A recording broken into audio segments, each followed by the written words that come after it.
Hi guys, welcome back to my channel. ಇವತ್ತಿನ ವಿಡಿಯೋದಲ್ಲಿ ಕೇವಲ 1 ಕಪ್ ಅವಲಕ್ಕಿಯನ್ನು ಬಳಸ್ಕೊಂಡು ಕ್ರಿಸ್ಪಿಯಾದ ವಡೆನ ಹೇಗೆ ಮಾಡ್ಕೊಳ್ಳೋದು ಅಂತ ತೋರಿಸ್ಕೊಡ್ತಾ ಇದ್ದೀನಿ. ಮನೇಲಿರೋ ಪದಾರ್ಥದಿಂದನೇ ತುಂಬಾ ಈಸಿಯಾಗಿ ವಡೆನ ಮಾಡ್ಕೋಬಹುದು. ಸಂಜೆ ಬಿಸಿ ಬಿಸಿ ಟೀ ಜೊತೆಗೆ ತುಂಬಾ ಚೆನ್ನಾಗಿರುತ್ತೆ. ಹಾಗಿದ್ರೆ ವಡೆ ಹೇಗೆ ಮಾಡೋದು ನೋಡ್ಕೊಂಬರೋಣ ಬನ್ನಿ.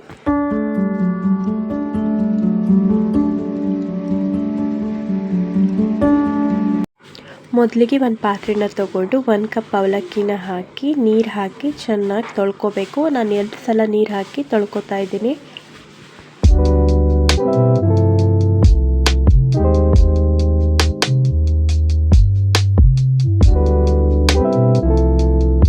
ಇದಕ್ಕೆ ಇವಾಗ ಸ್ವಲ್ಪ ನೀರನ್ನ ಹಾಕಿ ಒಂದು 10 ರಿಂದ 15 ನಿಮಿಷ ನೆನೆಯೋದಕ್ಕೆ ಬಿಡಬೇಕು. ಹಾಗೆಯೇ ಒಂದು ಮಿಕ್ಸಿ ಜಾರ್ಗೆ ಸ್ವಲ್ಪ ಜೀರಿಗೆ, ಬೆಳ್ಳುಳ್ಳಿ, ಶುಂಠಿ, 2 ಹಸಿರು ಮೆಣಸಿನ್ಕಾಯಿ ಹಾಕೋತಾ ಇದ್ದೀನಿ. ನಿಮ್ಮ ಖಾರಕ್ಕೆ ಅನುಗುಣವಾಗಿ ನೀವು ಮೆಣಸಿನ್ಕಾಯಿನ ಹಾಕೋಬಹುದು. ನಮ್ಮ ಮನೇಲಿ ಮಕ್ಕಳು ತಿನ್ನೋದ್ರಿಂದ ನಾನು 2 ಮೆಣಸಿನ್ಕಾಯಿ ಹಾಕೋತಾ ಇದ್ದೀನಿ. ಇದನ್ನು ರುಬ್ಕೊಂಡು ಬರೋಣ. ಇದಕ್ಕೆ ಹುರಿದಿಟ್ಕೊಂಡಿರುವಂತಹ ಶೇಂಗಾ ಬೀಜನ ಕೂಡ ಹಾಕೋತಾ ಇದ್ದೀನಿ. ಇದನ್ನು ತರ್ತರಿಯಾಗಿ ರುಬ್ಕೊಂಡು ಬರಬೇಕು.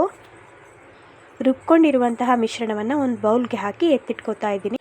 ಹಾಗೆ ನೆನೆಸಿಟ್ಕೊಂಡಿರುವಂತಹ ಅವಲಕ್ಕಿಯಲ್ಲಿರೋ ನೀರನ್ನೆಲ್ಲ ತೆಗೆದು ಒಂದು ಮಿಕ್ಸಿ ಜಾರ್ಗೆ ಹಾಕಿ ರುಬ್ಕೋಬೇಕು. ಈ ಲೆವೆಲ್ಗೆ ರುಬ್ಕೊಂಡ್ರೆ ಸಾಕು. ರುಬ್ಕೊಂಡಿರೋ ಅವಲಕ್ಕಿನ ಒಂದು ಪಾತ್ರೆಗೆ ಹಾಕೋತಾ ಇದ್ದೀನಿ. ಇದಕ್ಕೆ ಸ್ವಲ್ಪ ಕಡಲೆ ಹಿಟ್ಟನ್ನು ಹಾಕ್ಕೋಬೇಕು. ಹಾಗೆ ಆಗಲೇ ರುಬ್ಬಿಟ್ಕೊಂಡಿರುವಂತಹ ಮಸಾಲೆ ಕೂಡ ಹಾಕೋತಾ ಇದ್ದೀನಿ. ಸಣ್ಣಗೆ ಹೆಚ್ಚಿಟ್ಕೊಂಡಿರುವಂತಹ ಈರುಳ್ಳಿ ಕೂಡ ಹಾಕ್ಕೋಬೇಕು. ಹಾಗೆ ಸಣ್ಣದಾಗಿ ಹೆಚ್ಚಿರುವ ಪುದೀನ ಸೊಪ್ಪನ್ನು ಕೂಡ ಹಾಕೋತಾ ಇದ್ದೀನಿ. ರುಚಿಗೆ ತಕ್ಕಷ್ಟು ಉಪ್ಪನ್ನು ಹಾಕಿ ಚೆನ್ನಾಗಿ ಒಂದಕ್ಕೊಂದು ಹೊಂದ್ಕೊಳ್ಳುವಂತೆ ಮಿಕ್ಸ್ ಮಾಡಬೇಕು. ಇದಕ್ಕೆ ಸ್ವಲ್ಪನೂ ಕೂಡ ನೀರನ್ನು ಹಾಕೋಬಾರ್ದು. ಹಾಗೆಯೇ ಚೆನ್ನಾಗಿ ಕಲಿಸ್ಕೋಬೇಕು. ಈ ಹದಕ್ಕೆ ಕಲಿಸ್ಕೋಬೇಕು. ಈ ರೀತಿ ಗಟ್ಟಿಯಾಗೇ ಕಲಿಸ್ಕೋಬೇಕು. ನೀರು ಹಾಕ್ಕೊಳ್ಳೋದಕ್ಕೆ ಹೋಗಬೇಡಿ. ಎಣ್ಣೆನ ಕಾಯೋದಕ್ಕೆ ಇಟ್ಕೊಂಡಿದ್ದೀನಿ. ಹಾಗಿದ್ರೆ ಬನ್ನಿ ವಡೆನ ಹೇಗೆ ಮಾಡೋದು ನೋಡೋಣ.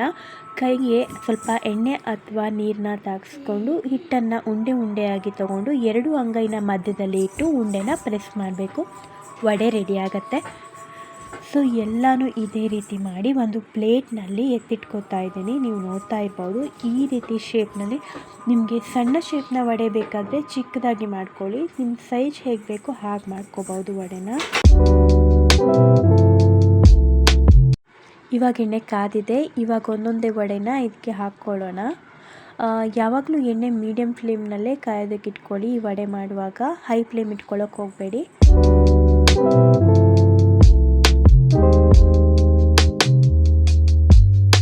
ಇವಾಗ ಇದನ್ನು ತಕ್ಷಣಕ್ಕೆ ಮಗ್ಚೋಕ್ಕೆ ಹೋಗಬೇಡಿ. ಯಾಕಂದರೆ ತಳ ಹಿಡಿಯೋ ಚಾನ್ಸಸ್ ಇರುತ್ತೆ. ಸೊ ಸ್ವಲ್ಪ ಹೊತ್ತಾದಮೇಲೆ ಮಗ್ಚ್ಕೊಳ್ಳಿ. ಹೀಗೆ ಟರ್ನ್ ಮಾಡ್ಕೊಳ್ತಾ ಫ್ರೈ ಮಾಡ್ಕೊಳ್ಳಿ. ಆವಾಗ ಎಲ್ಲ ಕಡೆ ನೀಟಾಗಿ ಫ್ರೈ ಆಗುತ್ತೆ.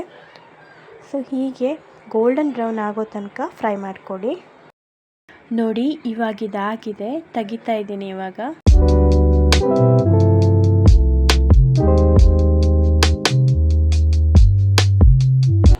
ಇದಂತೂ ಸಂಜೆ ಟೈಮ್ ಟೀ ಜೊತೆಗೆ ಸ್ನ್ಯಾಕ್ಸ್ ಆಗಿ ತುಂಬಾ ಚೆನ್ನಾಗಿರುತ್ತೆ. ನೀವು ಒಂದ್ಸಲ ಟ್ರೈ ಮಾಡಿ ನೋಡಿ. ಮೇಲ್ಗಡೆಯಿಂದ ಕ್ರಿಸ್ಪಿಯಾಗಿ ಒಳಗಡೆ ಸಾಫ್ಟಾಗಿ ತುಂಬಾ ಚೆನ್ನಾಗಿರುತ್ತೆ. ಈ ವಿಡಿಯೋ ಏನಾದರೂ ನಿಮಗೆ ಇಷ್ಟ ಆಗಿದ್ರೆ ಪ್ಲೀಸ್ ಲೈಕ್ ಮಾಡಿ, ಶೇರ್ ಮಾಡಿ, ಕಮೆಂಟ್ ಮಾಡಿ, ಹಾಗೆ ಸಬ್ಸ್ಕ್ರೈಬ್ ಮಾಡೋದನ್ನು ಮರಿಬೇಡಿ. Thank you for watching. ಇನ್ನೊಂದು ವಿಡಿಯೋದೊಂದಿಗೆ ಮತ್ತೆ ಬರ್ತೀನಿ.